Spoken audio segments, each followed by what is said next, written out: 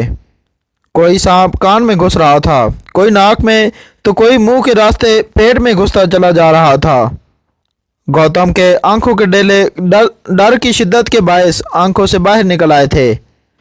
جس جگہ آنکھوں کے ڈیلے تھے اب وہاں گہرے سیاہ سوراخ تھے، جس سے سرخ سیاہ خون بہہ کر گوتم کے پورے وجود کو رنگتا جا رہا تھا۔ گوتم کے جسم پر جگہ جگہ سانپوں کے کاٹنے کے نشان تھے۔ گوتم کب کا مر چکا تھا، ایسی موت جو اس نے کبھی سپنے میں بھی نہیں سوچی تھی، ایسی موت جو برسوں تک یاد رکھی جانے والی تھی، ایسی موت جو کوئی بھی پانا نہیں چاہتا تھا۔ گوتم کے جسم سے جگہ جگہ سفید جھاگ کی مانند مادہ نکل کر بہہ رہا تھا۔ موت اپنا کام کر چکی تھی، گوتم کو مکتی مل چکی تھی، مگر وہ مکتی فقط دنیا والوں کی نظروں میں تھی۔ اسے ابھی تک نروان حاصل نہیں ہوا تھا، جونی چکر بھی ابھی نہیں مل سکتا تھا اسے، کیونکہ ابھی اس کی آتما کو اس دنیا سے رہائی نہیں ملی تھی۔ کچھ وقت کے بعد گاؤں کے چوراہے پر پڑے گوتم کی لاش کو دیکھ کر لوگ ڈر سے کانپنے لگے۔ جو بھی گوتم کو دیکھتا اپنے کانوں کو ہاتھ لگاتا۔ ایسی دردناک موت آج تک کسی نے بھی نہیں دیکھی تھی۔ رات کے گہرے اندھیرے میں جب بجلی بند تھی تو پورا گاؤں ہاتھوں میں لالٹین پکڑے گاؤں کے چوراہے پر موجود گوتم کی لاش کے گرد گھیرا بنائے کھڑا تھا۔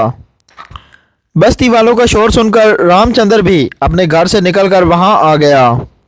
گوتم پر نظر پڑتے ہی رام چندر خوف میں لپٹا کانپنے لگا۔ اگلی شام گوتم کی چتا کو اگنی دے دی گئی۔ رام چندر اگنی دیتے سمے وہی موجود تھا۔ اس کے رگ رگ نے خوف ڈر سے احسار بنایا ہوا تھا۔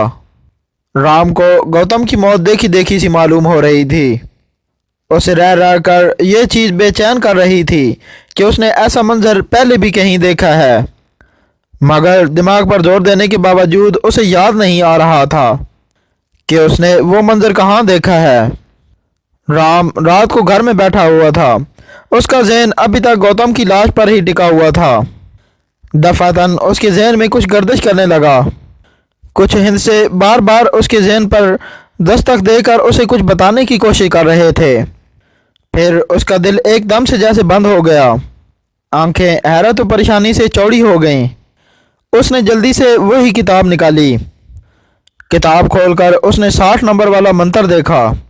اسے کل یہی نمبر تو نظر آیا تھا، مگر 60 نمبر والا منتر پڑھنے کے باوجود وہ کوئی سمجھ نہیں پا رہا تھا۔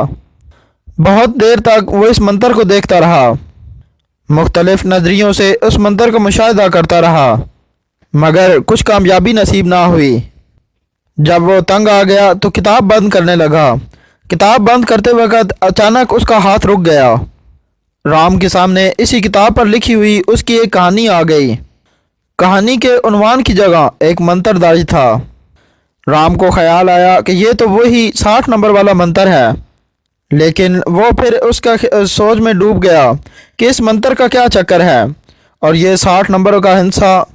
اسے پھر خیال آیا کہ گزشتہ شب جب یہ کتاب کے اوراق خود حرکت کر رہے تھے تو ایک جگہ آ کر رک گئے تھے، وہاں 60 کا ہندسہ جگمگا رہا تھا، لیکن ان سب کے باوجود وہ یہ نہیں سمجھ پا رہا تھا کہ منتر کا اور اس ہندسے کا کیا چکر ہے، اسے کیوں وہ ہندسہ گزشتہ شب نظر آیا تھا۔ پھر ایک خیال آنے کے بعد وہ مزید ڈر گیا۔ اس نے اپنی لکھی وہی 60 نمبر کے منتر والی کہانی پڑھنی شروع کر دی۔ جوں جوں وہ کہانی پڑھتا جا رہا تھا تو رام پہ دہشت و خوف کا بسیرا کرتا جا رہا تھا، کیونکہ رام نے جانے انجانے میں ایسا کچھ لکھ دیا تھا جو اب حقیقت میں ہو چکا تھا۔ 60 نمبر والے منتر کی کہانی کا واحد کردار گوتم ہوتا ہے، جو ایک دن یوں ہی جنگل میں لکڑیاں کاٹنے جاتا ہے۔ راستے میں اسے شام ہو جاتی ہے اور گھر واپس لوٹتے ہوئے سمے جنگل میں ایک چڑیل سے اس کا سامنا ہو جاتا ہے اور پھر وہی چڑیل اس کو مار ڈالتی ہے۔ اس کہانی کے کردار کی موت اور حقیقت میں اس گاؤں والے گوتم کی موت بالکل ایک جیسی تھی۔ جیسے کہانی کے کردار کی آنکھیں باہر کو نکل آئی تھی، ویسے ہی اس گاؤں کے گوتم کی بھی آنکھیں باہر کو نکل آئی تھی۔ آسان لفظوں میں یہ کہ اس کہانی کے کردار نے کہانی میں جو بھی عمل کیا تھا یا اس کے ساتھ جو بھی معاملہ پیش آیا تھا ویسا ہی حقیقت میں پیش آیا تھا۔ گاؤں کے لڑکے گوتم کے ساتھ رام اپنا سر تھام کر بیٹھ گیا۔ وہ بہت ڈر رہا تھا۔ اچانک رام کو اپنے ارد گرد بہت سی آوازیں سنائی دینے لگیں۔ ڈر اس کی رگ رگ میں سرایت کر گیا تھا۔ کمرے میں اندھیرا ہونے کے باعث اسے کچھ دکھائی بھی نہیں دے رہا تھا۔ وہ بجلی کا بٹن آن کرنے کی خاطر اٹھا کہ اچانک کسی چیز سے ٹکرا کر نیچے زمین پر زور سے گرا۔ درد کی ایک شدید لہر کا احساس ہوا۔ اچانک بجلی زور سے چمکی تو اسے کمرے میں فرش پر گوتم کی لاش نظر آئی۔ وہ مزید ڈر گیا۔ تبھی ڈر و خوف کی وجہ سے رام بے ہوش ہو گیا۔ اس کے بے ہوش ہوتے ہی گوتم کی لاش کہہ کے لگاتی ہوئی رام کے ساکت وجود پر جھک جاتی ہے۔ گوتم کی لاش رام کو غصے سے دیکھتی ہے اور اچانک غائب ہو جاتی ہے۔ رام بہت ڈرا ہوا تھا۔ کل رات والے واقعے نے اس کو کچھ ایسا اپنے حصار میں جکڑا تھا کہ وہ ابھی تک خود کو اسی قید میں محسوس کر رہا تھا۔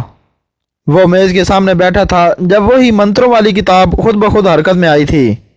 کل والا عمل پھر سے دہرایا گیا۔ صفحات کی اندیکھی طاقت کے زیر اثر گردش کرتے رہے اور ایک خالی صفحے پر آ کر رک گئے۔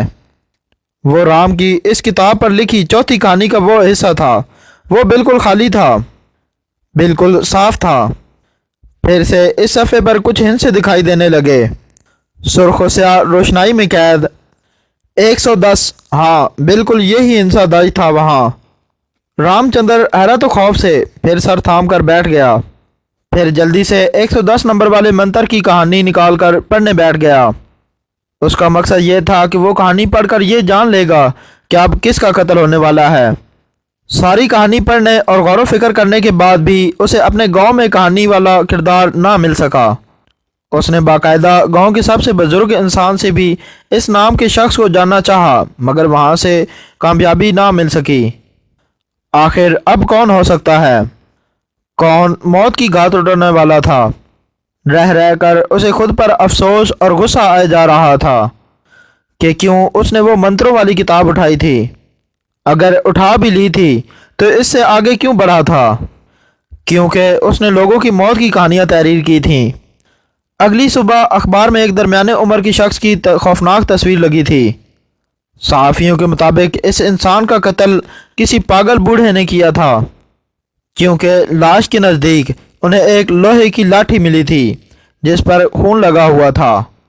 مگر صرف رام ہی جانتا تھا قتل کسی پاگل بوڑھے نے نہیں بلکہ اس شخص کی بیوی نے کیا تھا، اور اس شخص کی بیوی یقینی طور پر اب گھر میں کوہرام مچائے مگر مچ کے آنسو بہائے جا رہی تھی اور کچھ دن بعد اپنے پریمی سے بیاہ کرنے والی ہوگی۔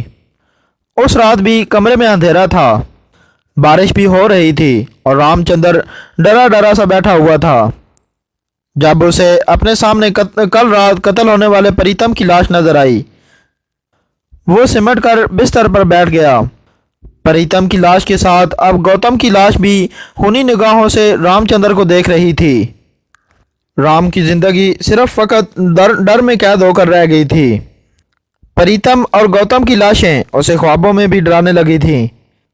ہر وقت اسے یہ احساس شدت سے ہوتا تھا کہ کوئی اس پر نظر رکھے ہوئے ہے، کوئی اس کا پیچھا کر رہا ہے۔